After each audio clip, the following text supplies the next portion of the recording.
นี่ปลาธรรมชาติเอาไปใส่หม้องเลยพี่น้องเลยเนาะเนาะปลาธรรมชาติแท้ๆเลยพี่น้องเนาะนี่ใส่หม้องนี่เห็นบ่แกะออกจากหม้องพี่น้องเลยเนาะนี่โอ้ถูกนี่โอ้ถูกพี่น้องเลยผักสุดยอดเลยอันนี้โอ้พี่น้องเลยน่าแซ่บโอ้นี่ปลาพันธุ์เห็นแล้วนี่พี่น้องเลยปลาพันธุ์เป็นแบบนี้นะเนาะมันจะเป็นก้านนั่นนี่แหละบัวฟังไทยเขาเอิ้นว่าปลาอย่างโน้นี่ปลาพันธุ์แกงปลาพันธุ์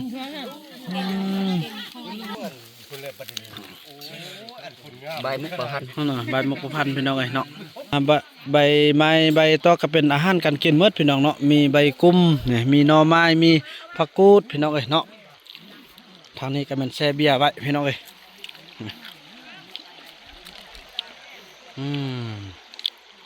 สุดยอดไปกินข้าวกินน้ำนำกันพี่น้องเอ้ยโอ้ขอบใจพ่อนี่อันนี้เป็นอีกอย่างก็เป็นมกปลาพันธุ์นี่พี่น้องเห็นเนาะมกพันธุ์แซ่บๆกันนะกินข้าวน้ำกันเนาะมีปุ้มผมเนาะเกล็ดก็มันอีปุ่มเนื้อกับปลาพันธุ์ไหนอีปุ่ม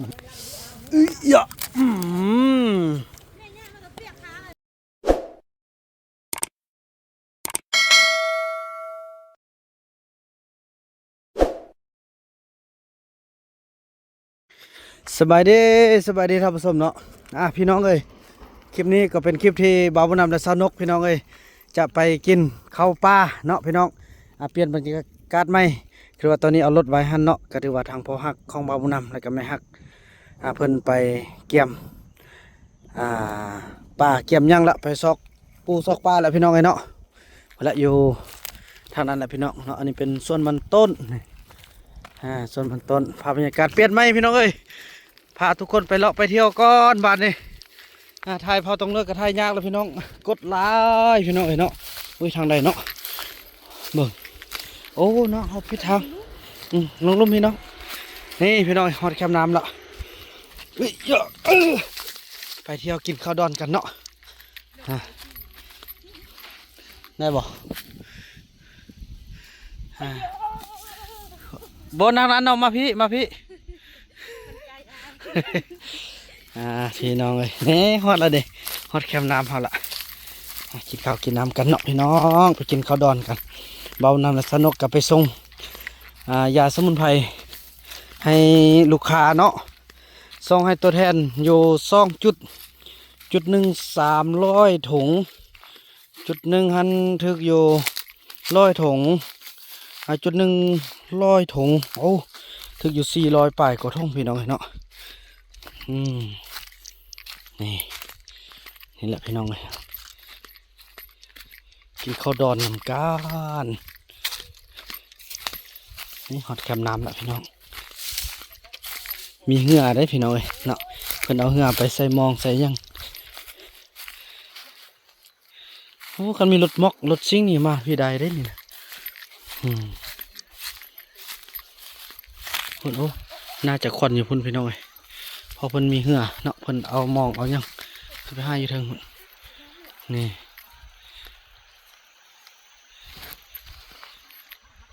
โอเคไปบรรยากาศพี่น้องเลยปลาไข่บริสัมผัสกับปลาไข่มาดนละกินได้ได้พี่น้องเนาะปลาไข่นี่กินได้กับแจ่วโอ้มีเท่าพี่น้องเอ้ยนี่เท่านี่กินได้เด้นี่โอ้นี่คันเกี่ยวเอาเนี่ยพอได้กินแรงย้อนก่อนนี่ได้ก่อนนี่เนาะโอ้มือแรงบ้านกับหอกเอาไม่ริ้วเอาภาพธรรมชาติพี่น้องเอ้ย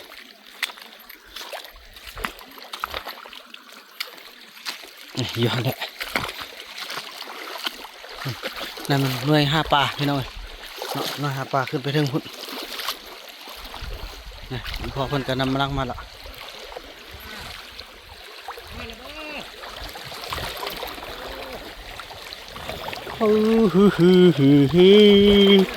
ฮอดแล้วเลย โอ้แบบนี้เนี่ยปากเขามันเลยพี่น้องเนาะ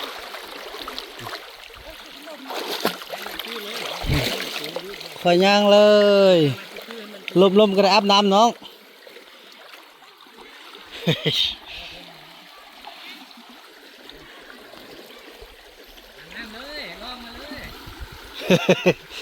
กะปักเจโลตลอดแหละ อาปักเจโลเลยแนวนี้แล้วเด้พี่น้องเอ้ยมาซอกกินข้าวกินน้ำไทยฮบ ไทยแล้ว โอ้พี่น้องเอ้ยมีคนนุ่มบนนุ่งเสื้อเนาะโอ้ไทยยากเลยมีเด็กน้อยได้พี่น้องเอ้ยเนาะได้เจียมกันพี่น้องเอ้ยนี่โอ้บอกไอ้บนนุ่งเครื่องพี่น้องเอ้ย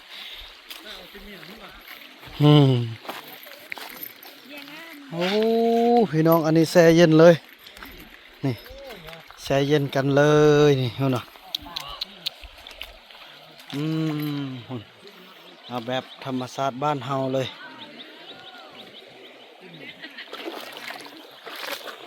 โอ้ภาพบรรยากาศดีเนาะ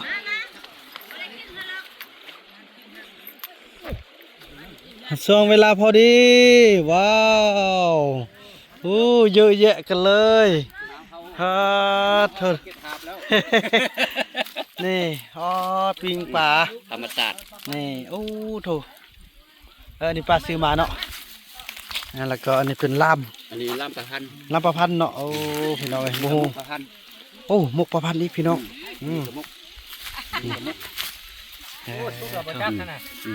โอ้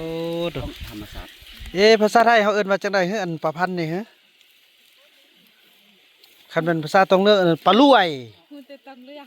ตรงเรื่องละปลาลุ่ยคนมาเทิงอันตรเลยอีกนี่พี่น้องเนาะเนาะเดี๋ยวเบิ่งบรรดาสิไข่ให้ทุกคนได้เบิ่งเนาะว่าปลาพันธุ์ภาษาไทยเขาเอิ้นว่าจังได๋เนาะ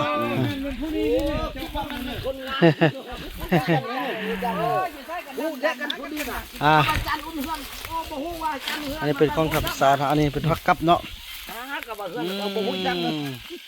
ปาดเย็นคักเนาะเย็นขนาดเลยโอ้สบายดีพ่อสบายดี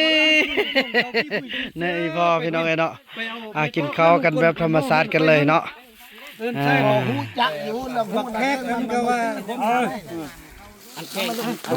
่นพี่น้องเนาะโอ้แกงเรียบร้อยแล้วโอ้พี่น้องไปเอาไปเบิ้งปลาพันธุ์ขออนุญาตเบิ้งเนี่ยเด้อโอ้นี่ปลาพันธุ์เห็นแล้วนี่พี่น้องเอ้ยปลาพันธุ์เป็นแบบนี้นะเนาะมันจะเป็นก้านนั่นนี่แหละมัวฟังไทยเขาเอิ้นมาปลาอย่างโน้นี่ปลาพันธุ์แกงปลาพันธุ์มีห้อยแบบธรรมชาติเลยมีบับโลมมันนี่มันปลากังเนาะนี่ถูกปลาพันธุ์นี่ตัวนี้เนาะตัวน้อยนี่พี่น้องภาษาไทยเขาเอิ้นว่าจังได๋บ่ฮู้เนาะปลาพันธุ์เดี๋ยวFC ท่านได้ฮู้ก็อย่าลืมคอมเมนต์ใต้คอมเมนต์ได้เด้อเนาะโอ้อยากใครอยากนิดนึงมีเด็กน้อยนุ่งเครื่องพี่น้องเอ้ยเนาะ พี่น้องเอ้ยแล้วก็ถือว่าพักส่วนไปใส่หม้อง5 ปากก็มาแล้วพี่น้องเอ้ยโอ้ได้ไล่บ่ม่านบ่นี่พี่น้องเอ้ยโอ้โถนี่ปลาธรรมชาติเอาไปใส่หม้องเลยพี่น้องเอ้ยเนาะนะโดยไปใส่หม้องมามานพี่น้องเอ้ยโถนี่โอ้น่ะโอ้โถน่ะปลาธรรมชาติแท้ๆเลยพี่น้องเนาะนี่ใส่หม้องนี่เห็นบ่แกะออกจากหม้องพี่น้องเอ้ยเนาะนี่โอ้โถน่ะปลาธรรมชาติปลาจาดเนาะโถม้วนกันพี่น้องเอ้ยโอ้ใบประพันธ์วันนี้ขึ้นว่าเอาให้กินนี่พี่น้องเอ้ยว้าโถ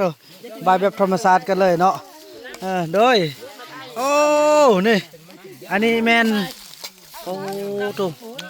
อันนี้มุกได้นี่เนาะมุกประพันธ์โอ้แสบขนาดอันนี้เป็นผักกุ้มโอ้ซุปผักกุ้มพี่น้องเอ้ยโถนี่ขักแสบๆไปเนาะโอ้นัวดีขนาดเลยแม่ มีใบฮะ โยเอาขอบใจแม่นี่แม่เพิ่นใบ เพิ่นใบมกประพันธ์ บ้องว่ามันชมแล้วลูก โดยน่ะว่าลูกมักไปมักมาได้ช่วงนี้นะ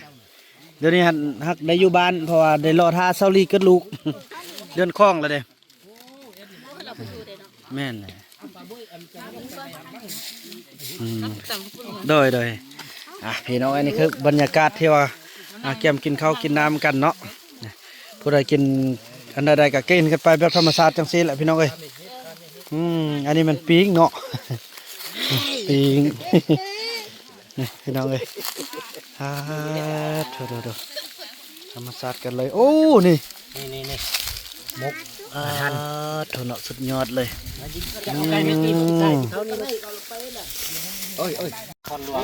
โอ้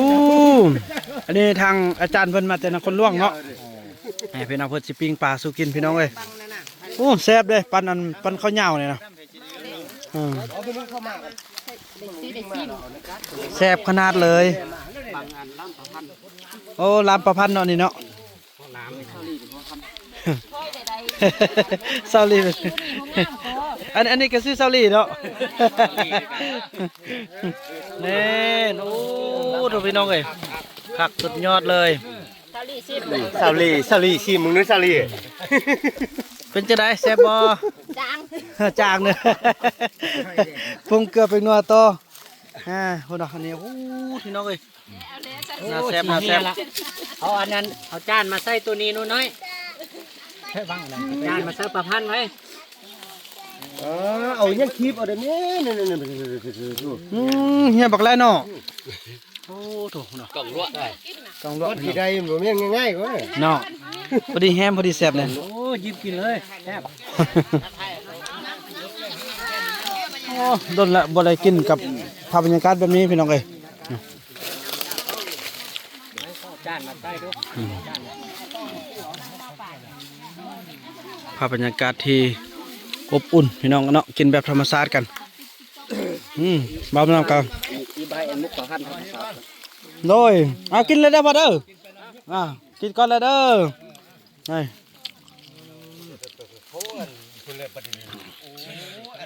ใบมุกประพันธ์นั่นน่ะใบมุกประพันธ์พี่น้องเอ้ยเนาะ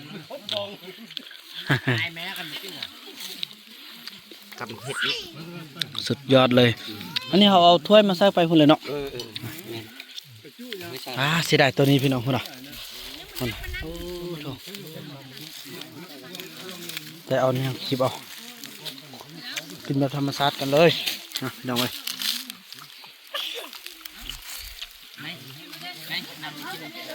อุดมสมบูรณ์พี่น้องเนาะอันนี้ก็เป็นเบอร์ไข่บ่าวมานำกลับมาแล้วกลับอยู่แคมป์น้ำมาแล้วพี่น้องเอ้ยก็เถอะว่าอุดมสมบูรณ์พี่น้องเอ้ยสุกได้จะเท่าสุกบ้านเฮาจังซี่แหละอยู่แคมป์น้ำก็มีใบไม้ใบตอกก็เป็นอาหารการกินเมื่อพี่น้องเนาะมีใบกุ้มเนี่ยมีหน่อไม้มีผักกูดพี่น้องเอ้ยเนาะทางนี้ก็เป็นแช่เบียร์ไว้พี่น้องเอ้ย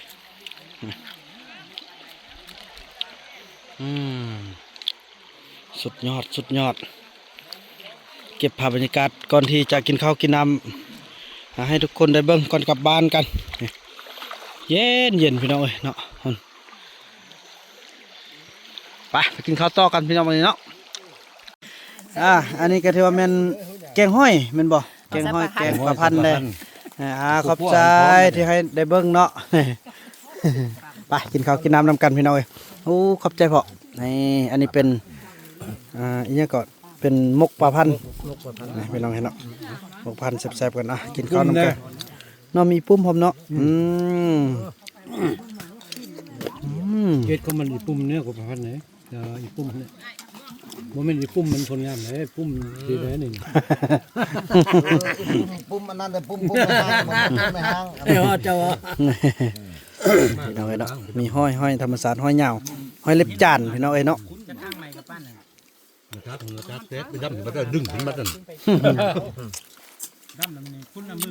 เป็นห้อยเล็บจานพี่น้องเอ้ยบ่ฮู้ว่าทางฝั่งไทยเขาเอิ้นว่าห้อยอีหยังนี่ห้อยเล็บจาน เป็นหอยรุ่นยาวนะคมแซ่บพี่น้องเนาะ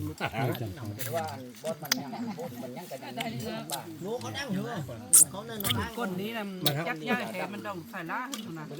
จับปืนจักใส่ย่างมันมีบ่วง เพราะมันประมาณหัวป้ายนี่เนาะ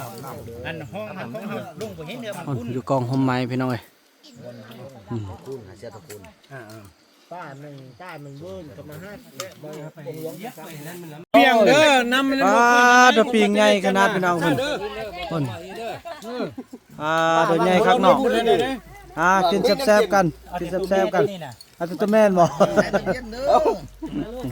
แบ่งกันแบ่งอันนี้แบ่งเอาไปแล้วเนี่ยจำไว้แซ่บพี่น้องมันจวดเลย สองอีใจป้าห้วยน้ำเย็นนี่มันคัก พี่น้องเนาะเก็บภาพบรรยากาศแต่ละระยะแต่ละตอนให้ทุกคนได้เบิ่งมีความสุขพี่น้องกินกับธรรมชาติเย็นสดชื่นพี่น้องเนาะเย็นสดชื่นเนาะบ่ฮู้ว่าฝั่งไทยเฮายังมีบ่เนาะฮิตกองประเพณีแบบนี้พี่น้องอันนี้ก็คือจังซี่แหละดนๆก็พากันนัดกลุ่มกันมากินข้าวกินน้ำนำกันจังซี่แหละพี่น้องไปเอาเบียร์ไปนี่เสน้ำอยู่พุ่นไป เนี่ยเกี่ยวนึ่งมาเลยเหมือนแล้วป้าเบี้ยผมมันเขาก็บ่ได้เส้นน้ำเบี้ย3 4 5เกี่ยวนี่ โอ้พี่น้องเอ้ยแล้วก็ถือว่าการซุ่มแซวกันกินข้าวดอนของเฮาเนาะก็ถือว่าสำเร็จพี่น้องเอ้ยก็สิได้เดินทางกลับบ้านกันบัดเนี่ยพูดม่วนพี่น้องเอ้ยพูดน่ะตอนนี้ก็เวลาอยู่4 โมงหยังเฮามาก็ประมาณโมง11 โมงพี่น้องคิดเอาเนาะความม่วนความซื่นนี่ทีมงานของเฮาก็ได้เตรียมเดินทางกลับกันพี่น้องเอ้ยเก็บของเก็บเครื่องจังซี่แหละพี่น้องเอ้ยโดยอันยังสิมีการอันเดินทางไปกินข้าวปลาอยู่นำกันอยู่ทางน้ำซิ่งรอพี่น้องโทแน่นอนเนาะ ม่วนกันแน่นอนพี่น้องเอ้ยเนาะนี่ไปพี่น้องเอ้ย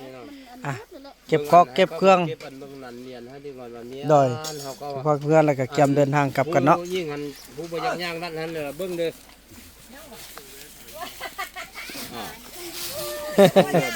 พูดอะไรย่างก็คือว่าหัวเข้าลอยหมดเลย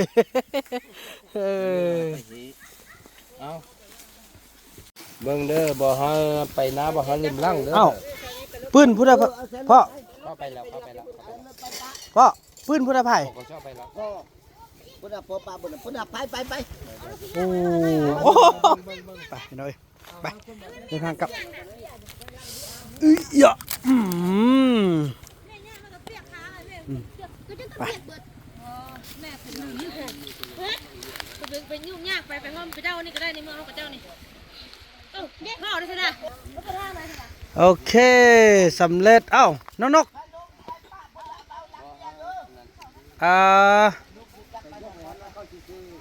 เตรียมเดินทางกลับบ้านกันพี่น้องเอ้ยเนาะ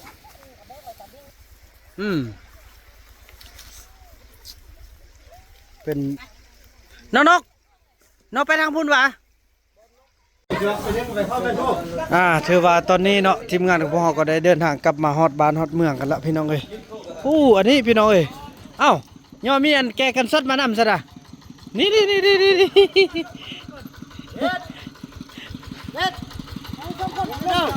ี่พูดหรอลามาเตวนะอันนี้เป็นเหือที่พวกเราใส่ห้ากินในมื้อนี้พี่น้องเอ้ยโอ้โถบ่เป็นรักของเข้ามาเต้เอามาใส่แล้วกัน เนาะอันนี้ก็ถือว่าเหือที่พวกเราใส่ห้าป่าห้าเป็นธรรมศาสตร์เด้พี่น้องเอ้ยเนาะ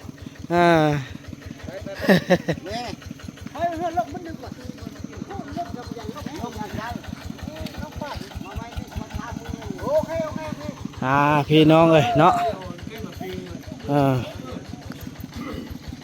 เจ้าฮอนบ้านฮอนเฮือนกันละทีมงานของเรายังคันนึงเนาะบ่ทันมาฮอดเถอะเนาะโอเคจะได้เดินทางกลับกันก่อนวันนี้เด้อพ่อเด้อขอบใจละเด้อขอบใจเด้อพ่อเด้อ ขอบใจแม่โดยเด้อเด้อเด้อพ่อเด้อขอบใจพ่อโดยเด้อพี่น้องเอ้ยฮะอ๋ออยู่บ้านพ่อตรงเรื่องโอ้เฮ็ดซะได้บ่แล้วอยู่ไสอันเอื้ออยู่ไสนี่น้ำพูนนี่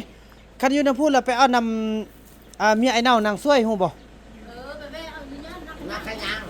เดี๋ยวนี้อยู่นาขะยางเด้อแม่นเพิ่นอยากได้ยาเนาะบาทนี่เด้อบ่เด้อกลับกันโอเคขอบใจอะไรมาสักคนเด้อขอบใจอะไรโดยโอ้โดยอีแม่เพิ่นสิกลับนำเนาะโดยสิมื้อส่งอีแม่เพิ่นเด้แม่เพิ่นมานำกันพี่น้องเอ้ยเนาะเตรียมเครื่องเตรียมของอีหยังต่างพี่น้องเอ้ยเนาะโทสำเร็จแล้วไปน้องนกเตรียมเครื่องนี่แหละพี่น้องเอ้ยภาพบรรยากาศแบบบ้านๆเฮาถือว่านั้นพี่น้องเนาะถือว่าคลิปนี้ภาพบรรยากาศนี้บ่าวบ่นำจะขออนุญาตจบคลิปกันเพียงส่ำนี้ก่อนนี่บ่าวบ่นำก็ได้หลายอย่างจากพ่ออีแม่เนาะโอ้กวกมรกตพี่น้องเอ้ยเนาะสิได้ไปปลูกอยู่บ้านใหม่เฮานี่เขี่ยมขึ้นบ้านขึ้นใหม่กันปีต่อไปพี่น้องเอ้ยเนาะนี่งามๆกันเลยมีหอยนั้นพี่น้องเอ้ยคลิปนี้บ่าวบ่นำขออนุญาตจบคลิปกันส่ำนี้ก่อนแล้วก็ว่ากันใหม่ในคลิปต่อไปเนาะคลิปนี้บ่าวบ่นำขอกล่าวคำว่าสบายดี